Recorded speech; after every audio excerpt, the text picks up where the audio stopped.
আহলে হাদিসের মসজিদে অনেক সময় দেখা যায় ৩-৪ মিনিট আগে ইফতার করে ফেলে, এতে কি রোজা ভেঙে যাবে? হ্যাঁ, মোটেও না। আহলে হাদিসের মসজিদে তারা যথাসময়ে ইফতার করে, এক্ষেত্রে তারা ভালো। আর আমরা পিছিয়ে আছি, আমরা বলি 5 মিনিট পরে করি। সূর্য ডোবার সাথে সাথে ইফতার করা সুন্নাহ।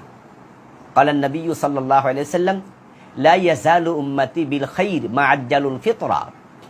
প্রিয় নবী বলেছেন, আমার উম্মত ততক্ষণ পর্যন্ত কল্যাণের সাথে থাকবে যতক্ষণ তারা তাড়াতাড়ি ইফতার করবে। তাড়াতাড়ি মানে কি ওয়াক্ত আসার আগে না, মানে সূর্য ডোবার সাথে সাথে। এজন্য আমরা হানাফিরা ৩-৪ মিনিট পরে করি, এই কাজটা ঠিক নয়, এটা হাদিসের খেলাফ।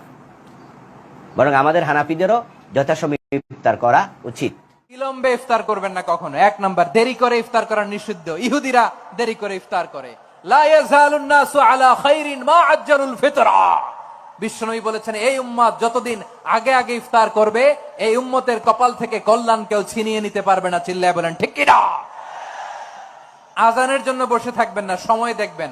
স্থানীয় সময় যখন সূর্যাস্ত হওয়া মাত্রই বিসমিল্লাহ, খেজুর খেয়ে ফেলবো। পারবেন তো নাকি দেরি করবেন?